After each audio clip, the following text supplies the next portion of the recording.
What's going on, everybody? Sam Shapiro back here with more of your Heat latest on FanArc. We're going to dive into a recap from this weekend's game against the Pistons. And if Miami is having a problem with Nicola Jovic right now, on top of what we can be excited for with the knockout round of the NBA Cup kicking off next week. But before we dive into all that and more, as well as a preview of tonight's game against the Clippers, be sure to drop a like on this video. And if you haven't already, click that subscribe button. We've got great daily content all pertaining to your Miami Heat right here Monday through Friday. Tough loss for Miami. Couldn't keep that win streak going as they now fall to 13-7 through their first 20 games of the regular season. Coming up short against Detroit on Saturday night, 138-135.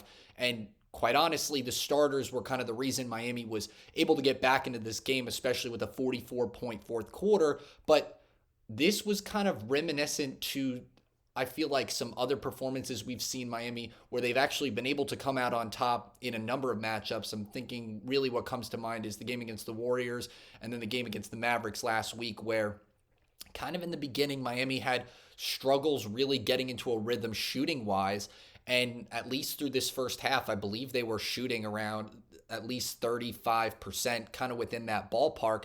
And the Pistons were really shooting around 60% the entire game. They finished, I believe, shooting 59% from the field. But at least through that first half, they were comfortably around that 63-64% sweet spot. And that ultimately kind of had Miami really working to play catch up the entire game, unfortunately.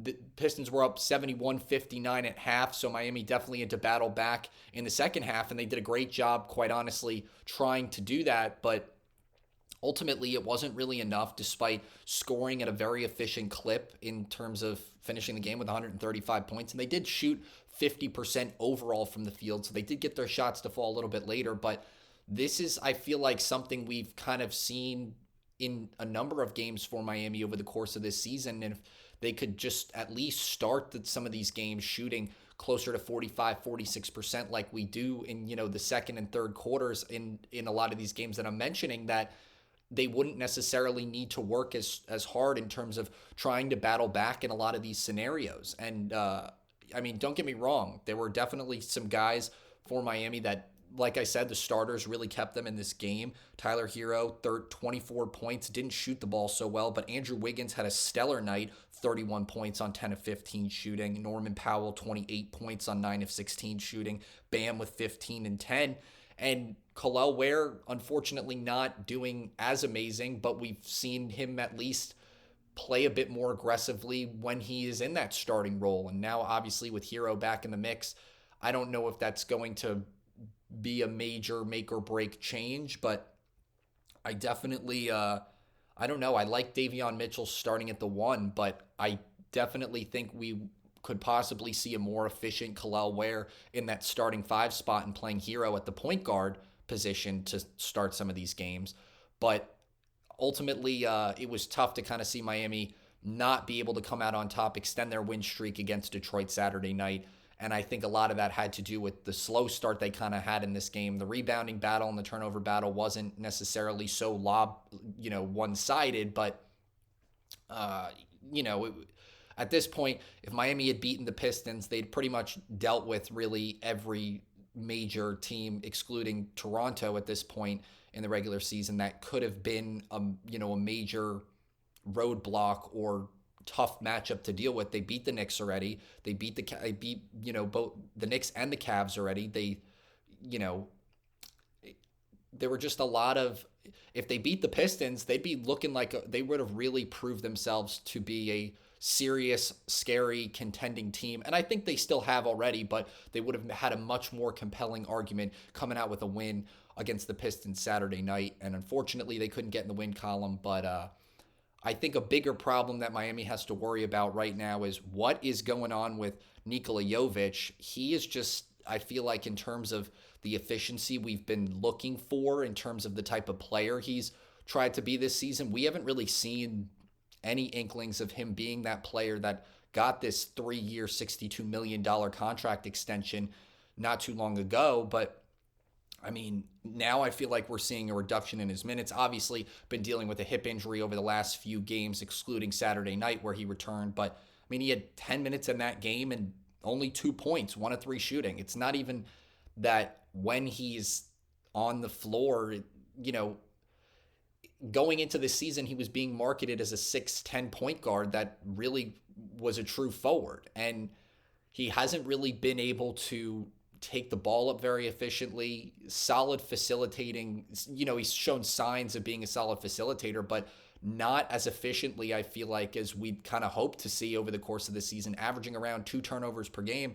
And that coming on this regular season, he's been averaging right around 3 assists. So when you're kind of matching your assist to turnover ratio at 3 and 2, respectively, I mean, he's not really playing very efficiently, and he's definitely not playing like he deserved that major contract extension. I think it's funny now that the case for, at the beginning of the season, there were definitely talks of Khalil Ware being an amazing type of player for Miami, but, seeing inconsistent signs of that, and there was a lot of promise surrounding Jovic and what he was going to bring in this season. And I think some of the play we've at least been seeing from Jovic is not saying that I'm comparing the two, but I just think it's ironic that now we're kind of worried. There wasn't really as much of a worry from Jovic as there was for Ware, because he definitely was showing signs of playing great basketball. And we have seen, some inklings in that game against Portland earlier this season where Jovic did pop off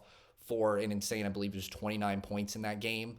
But I just think that he's not really, something's got to change. And now it kind of seems like when he is involved, he's not really playing efficiently. He's not really shooting the ball very well. And I just think that he's kind of getting taken out of this rotation, or not really taken out of the rotation, but I think he's definitely kind of been a non-factor in what Miami's success at least has kind of looked like over the last couple of games, obviously excluding the 5 games he was out just recently. But I mean, even these 2 games against the Knicks, he wasn't really a factor that much in any of those games, only, playing about 13, 15 minutes a game. And then even before that, in the 2 games against Cleveland, that first one where he played 26 minutes, only had 8 points on 3 of 10 shooting. So, I mean, it just kind of, he's not really been a key factor in Miami's success. And honestly, it's been great that Khalil Ware has kind of woken up and smelled the roses. And on top of that, Hawkes Jr. also stepping up, making a valid argument to be a 6th man of the year type player. So, I mean, that's definitely filled in the gap for why I think we've been able to, squeeze out a lot of these wins with his kind of lack of contribution in terms of the overall success of the team winning. I definitely think he's a good player in transition, and I still think he definitely adds value. But in terms of the overall efficiency that was kind of hoping was going to be there, at least for him in terms of how the season was kicking off, we're not really seeing that a whole lot. And drop in the comments if you think there's any hope for Jovic turning it around, kind of making a more consistent type of play as we saw in that game earlier this season against Portland. So I definitely think all hope is not entirely lost. But Miami definitely needs to figure out some sort of way to incorporate him a little bit more, where even if he's just taking more high efficiency baskets, better drives in the lane, whenever he shoots the ball outside, he just doesn't look. I'm not confident that it's going to go in. And, the outside game isn't necessarily his entire game, but the hope in the beginning of this season too was just he can really score in a variety of different ways. He can do a lot of different things, fill a lot of roles within what this Heat offense looks like. And it definitely matches well with the fast-paced, high-scoring team we've seen so far through these first 20 games. But I just feel like he's not really contributing to that right now. And the advanced stats at least show that as well. But I think there could be some hope for him to potentially turn it around. Obviously, we've seen Khalil Ware kind of turn it around. So I'm hopeful that he'll kind of find a way to make it work, even with Hero back in the mix, just trying to, accommodate what the hope was he was going to be, at least in this Miami Heat rotation so far this season. But moving over to some other news, Miami now has clinched the first round of the NBA Cup, the first time in franchise history. Obviously, the Cup hasn't been around extremely long, but it's exciting to see Miami. They're going to be squaring off with the Orlando Magic on Tuesday, December 9th in that first round. And then the winner of that game will play the Knicks or the Raptors, depending who comes out on top in that round as well. And then obviously the winner of that game will go to the final round. Both the semifinals and the finals, at least for the NBA Cup, will be in Vegas, which I think is pretty cool. But yeah, definitely exciting to see Miami, being involved in the NBA Cup, or at least in, personally, I don't think it means a whole lot. I mean, it's great because it's a testament to how strong they've been playing to start this regular season so far. So, again, hats off to just stellar play we've seen from Miami through these first 20 games.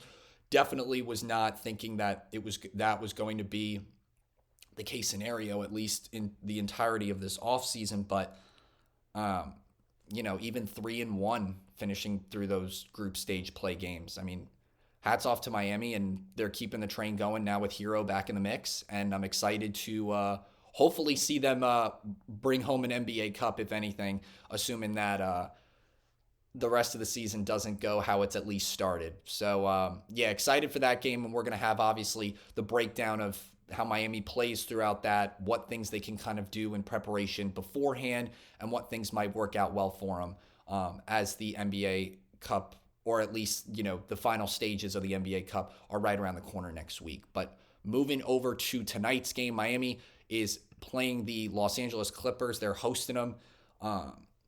They're hosting them in Miami at 7:30 tonight. So obviously we're going to have a recap of that game in Tuesday's episode for you. But this is definitely going to be an interesting game. Miami going toe-to-toe with Norman Powell's former team in that last game, 120-119, where, quite honestly, the Clippers definitely played, I would say, one of their slightly more efficient games this year.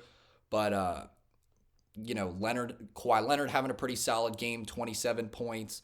James Harden having a solid game, 29 points as well. So, I mean, I'm hopeful that Powell can continue to get the last laugh and keep Miami in that season series win column, finishing out these first two matchups 2-0 against his former team. But drop in the comments who you think is due for a big game for Miami, because obviously I'd like to see, assuming that Jovic is going to play, that he'll be, hopefully a contributing factor and can maybe start to turn it around in tonight's game. But, we'll just kind of have to wait and see. Drop some score predictions you have in the comments section. I do have Miami winning this game 125-119. I think they're going to hold the Clippers, yes, to the exact same amount of points that they had in this first matchup. So I'm excited to see Miami kind of at least going into this game, hopefully looking to avenge the loss they suffered on Saturday against the Pistons, pick right back up where they left off, and then finish, I believe, 14-7 coming out of that game as they head into some of their games later this week. But we'll have a recap of that game for you in tomorrow's episode on Tuesday. And that's going to do it for today's episode of Your Heat Latest here on FanArc. Don't forget to drop a like on this video, and if you haven't already, click that subscribe button. We've got great daily content all pertaining to your Miami Heat right here Monday through Friday. Thanks again so much for joining us. I'm Sam Shapiro. Have a great Monday.